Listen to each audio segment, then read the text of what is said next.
Rich and Miles Davis, Pete says from the little spot on the throne of his drum set. Not bad for your first choices. What did you think? And all I'm thinking is, headphone jack, headphone jack, headphone jack. Over and over again. That bad, huh? Pete says. Did it scare you into silence? No, I said. I liked it. Pete swirls his finger, gesturing for me to go on. I need more time to get into some of the songs, I said. But Buddy Rich's drumming rocks. Pete smiles. Good enough. Now play me a double stroke roll. It's the first time we haven't started out with singles. He's going right for the throat. I played them for a couple of minutes until he says, not bad. Did you practice every day this week? Every day except Saturday, I say. Had to mow all the lawns. It shows. Let's try paradiddles. I think the name is a joke until I see he's not laughing. Paradiddles are not a monster from a Harry Potter book or a dance move from outer space. They're a bizarre rudiment that throws me off even more than doubles. Right, left, right, left, right, left, left, right, right, left, right, left, left. My hands are flying, wondering what the purpose is until I hear the pattern emerge. Paradiddle, paradiddle. Right, left, right, left, left. My hands really start to fly, totally relaxed but on fire, beating the tar out of the snare drum without me even having to flex my muscles. Yes, Pete shouts as I stop playing. There's hope for you yet. I beam a little, hiding my face so he can't see me blushing. Now play the right hand on the floor, Tom, while keeping your left hand on the snare. I get goosebumps. Did he really mean that? Did he really just ask me to? Play another drum? Yes, I did. It's the moment you've been waiting for. We're moving on. I move on. I play paradiddles all around the drum set. It's hard, but it's fantastic hearing my sticks make sounds all over the room. The last 15 minutes of the lesson is the best thing that has ever happened to me. I play paradiddles in 3-stroke rolls and 4 and 5-stroke rolls. I even play something called paradiddle diddles that I swear Pete made up, but he assures me he did not. Everything's moving so fast, and yet somehow it's not fast enough because I want to eat up everything he teaches me. And then it's over. The second it ends, I desperately want it to be next week.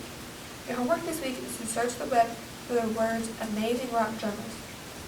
Pick 2 of the names that come up in your search and check out their music from the library. Wow!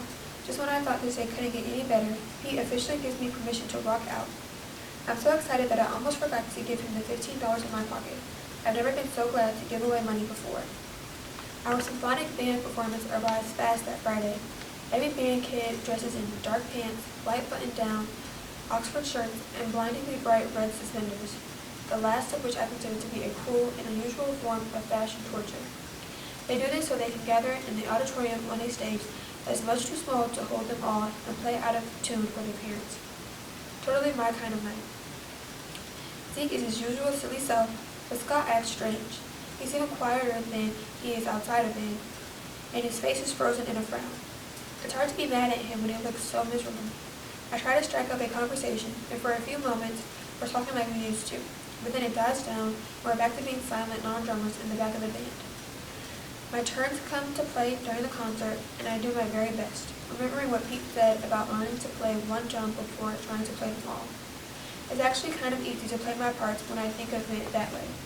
It's also effortless. I don't get nervous, because for the first time in my life, I feel like I know what I'm doing. Scott and I on dual snare are especially great. I even catch him smiling for the first time that night. We all gather in the lobby afterward and meet our parents. My mom is there with Brian, waiting for me. We totally played in the wrong key the whole time, Brian says. I was playing snare, idiot. I say, it doesn't have a key. Don't call your little brother an idiot, my mom says. I wait for her to say something about the concert, how well I did or how proud she is, but I get nothing. No surprise there. We're about to leave when I see Scott and Zeke together, making their way toward me, beckoning me to come and talk to them. I head on over, and Scott says, I'm really sorry, Sam. Sorry for what, I say. Are you going to make me say it? I don't know what you're sorry about, so yeah. Scott sighs and slumps his shoulders and says, about what I said the day you found out music was getting cut. About you being better off in the beginning concert band. He's trying to make me feel better, but it's hard for that to happen when he's just reminding me of what hurt my feelings in the first place. You're better than I gave you credit for, Scott says. You've improved more than anyone else this year, and if they weren't killing off Jasmine, you'd probably make it. It's all right, I say, even though the memory of what he said still hurts, and I'm not really sure it is okay. You don't need to flatter me. I'm not. You're the only drummer here who cares, and it shows. All right, I admit it. That last line makes me really happy. Even more so because I didn't expect it. Jessica sneaks up behind Scott and says, "Time to go, my little bro." Scott says goodbye and starts to leave the lobby. Jessica waits behind long enough to say, "Nice job tonight, Sam." "Thanks," I say. Before I can think to clamp my mouth shut, I add, "Did you tell Scott to say those things to me?" She looks confused. "What things? Is he being a jerk to you? Because I can handle him if it is." I smile. "Not at all.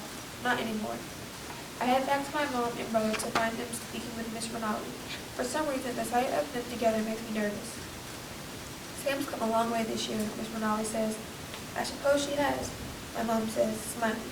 Miss Rinaldi sees me approaching and says, "Hello, Sam. I was just telling your mother the sad news about the cuts to music. I really hope you find a way to continue with drums." I catch Miss Rinaldi giving my mom a few nods, like she's trying to say something additional without actually saying it. My mom doesn't say much in response. I suppose we'll see. Miss Rinaldi gives me a final congrats, and I head outside with my mom and brother.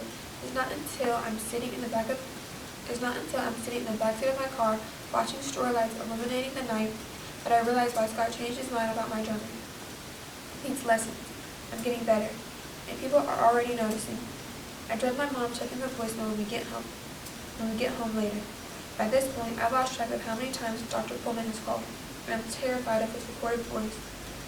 But there's only a message for my mom from my aunt and something from my dad from someone I don't know, and nothing else. Finally, I think, Dr. Pullman has given up. Even though I feel bad every time I push the button to delete his messages, I'm thankful I wasn't caught. I'm in the clear. I'm not getting into any more trouble.